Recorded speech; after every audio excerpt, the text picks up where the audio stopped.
ৰামায়ণত লিখা উত্তৰাখণ্ড মহৰ্ষি বাল্মীকিয়ে লিখা নাছিলে। আমাৰ ভাৰতৰ তথা বিশ্বৰ মানৱ জাতিয়ে আদৰ্শ সংস্কাৰমূলক জ্ঞান লোৱা গ্ৰন্থখনেই হৈছে ৰামায়ণ গ্ৰন্থ। আৰু সমগ্ৰ ভাৰতৰ তথা অসমৰ মানুহে ৰামায়ণৰ পৰাই সংস্কাৰসমূহ লৈ নিজৰ সংস্কৃতিক আগবঢ়াই লৈ গৈছে। কিন্তু আজিৰ পৰা কেইবাশ বছৰ আগৰ পৰা কিছুমান স্বাৰ্থবাদী মানুহে নিজৰ স্বাৰ্থ ৰক্ষা কৰিবৰ বাবে ৰামায়ণত অপসংস্কৃতিৰ কথাৰ সমাৱেশ কৰিছে। যাৰ ফলত আজি ভাৰতবৰ্ষ তথা অসমৰ মানুহৰ ঘৰত অপসংস্কৃতিৰ কিছুমান প্ৰথা বৃদ্ধি পাইছে। পৰিণতিত সমাজৰ মানুহৰ খানপান ৰীতি-নীতি প্ৰথা আৰু সংস্কাৰত বেয়া প্ৰভাৱ পৰিব ধৰিছে। আজি অসমৰ মানুহৰ ঘৰত যিখন গীতাপেশ ৰামায়ণ, তুলসীদাস ৰামায়ণ আৰু শ্ৰীমন্ত শংকৰদেৱ মাধৱদেৱে ৰচিত ৰামায়ণ আছে তথা অন্য যি ৰামায়ণত উত্তৰাখণ্ডৰ কথা সোমাই আছে সেইখিনি মহৰ্ষি বাল্মীকিয়ে লিখা ৰামায়ণ নহয়। কাৰণ মহৰ্ষি বাল্মীকিয়ে বালকাণ্ডৰ পৰা যুদ্ধকাণ্ডলৈকে 6 কাণ্ড লিখিছিলে। ৰামায়ণৰ উত্তৰাখণ্ড কিছুমান স্বাৰ্থবাদী মানুহে নিজৰ স্বাৰ্থ পূৰণ কৰিবৰ বাবে লিখিছিলে।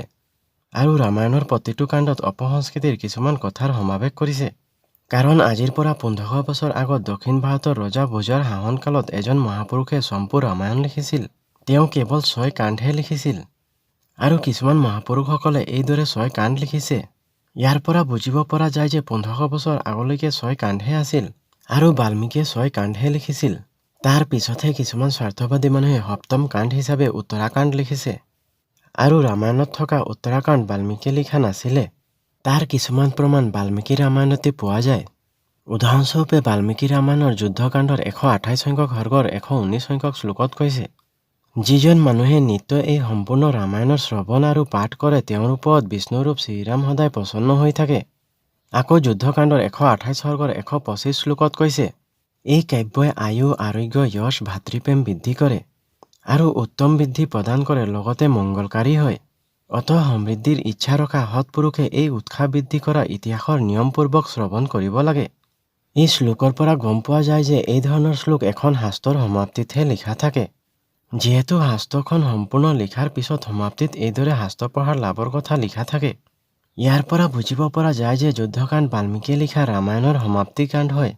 আকৌ ৰামায়ণৰ উত্তৰাখণ্ডৰ 111 সৰ্গৰ 1ম শ্লোকত কৈছে, মহৰ্ষি বাল্মীকিৰ দ্বাৰা নিৰ্মিত এই ৰামায়ণ নামৰ শ্ৰেষ্ঠ আখ্যান উত্তৰাখণ্ডৰ লগত ইমানখিনিয়ে আছে।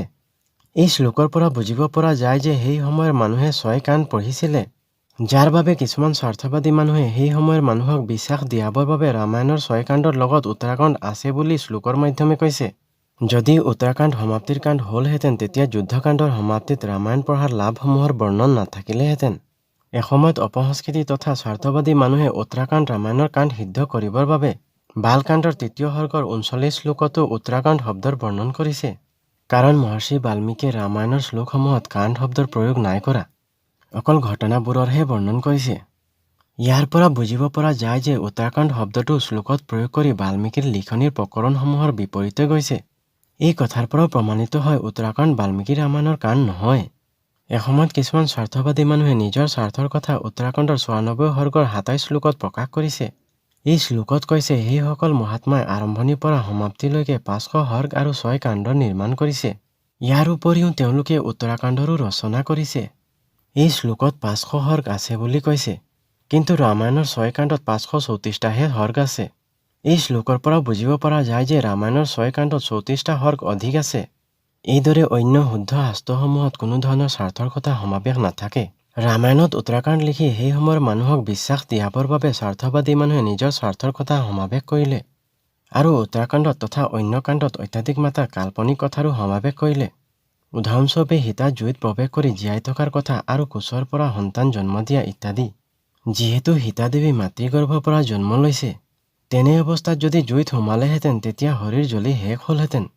সত্য কথা এইটোৱে আছিলে যে সীতা জুইৰ ওচৰত গৈ অগ্নিক সাক্ষী কৰি নিজে পবিত্ৰ হয় বুলি ৰাইজৰ আগত কৈছিলে। এজন সন্তান কুশৰ দ্বাৰা জন্ম দিয়াটো কাল্পনিক কথা হয়। এই কথাবিলাক প্ৰকৃতি বিৰুদ্ধ তথা বিজ্ঞান বিৰুদ্ধ হয়। আৰু ভগৱান শ্ৰীৰামেও প্ৰকৃতি তথা বিজ্ঞানৰ বিৰুদ্ধে কোনো ধৰণৰ কৰ্ম নাই কৰা। তেওঁ নিজেও প্ৰকৃতি তথা বিজ্ঞানৰ আধাৰত কৰ্ম কৰিছিলে। সেইবাবে আমিও মানৱ জাতিৰ ভৱিষ্যত প্ৰজন্মক শুদ্ধ আদৰ্শ তথা সংস্কাৰ দিবৰ বাবে শুদ্ধ গীতা, ভাগৱত, ৰামায়ণ, মহাভাৰত ইত্যাদি পঢ়ি বিজ্ঞানসন্মতভাৱে জ্ঞানসমূহ লৈ আৰু প্ৰকৃতিৰ পৰা অহা সংস্কাৰসমূহ ধাৰণ কৰি আদৰ্শত চলি আগবাঢ়ি যাব লাগে। যিহেতু আজি আমাৰ সমাজত অন্ধবিশ্বাসমূলক ৰীতি-নীতি প্ৰথাসমূহ প্ৰচলিত আছে, এই প্ৰথাসমূহে পৰিয়ালত দুখ কষ্ট দৰিদ্ৰতা দিয়াৰ লগতে মানৱ জাতিৰ সংস্কাৰসমূহত অভাৱ সৃষ্টি কৰিছে। সেইবাবে আমি নিজে অন্ধবিশ্বাসমূলক প্ৰথাৰ পৰা আঁতৰি শুদ্ধ শাস্ত্ৰ তথা প্ৰকৃতিৰ পৰা অহা সংস্কাৰসমূহ লৈ সমাজত আৰু পৰিয়ালত শুদ্ধ প্ৰথা নিৰ্বাহন কৰি বিজ্ঞানসন্মতভাৱে কৰ্ম কৰি আগবাঢ়ি যাব লাগে।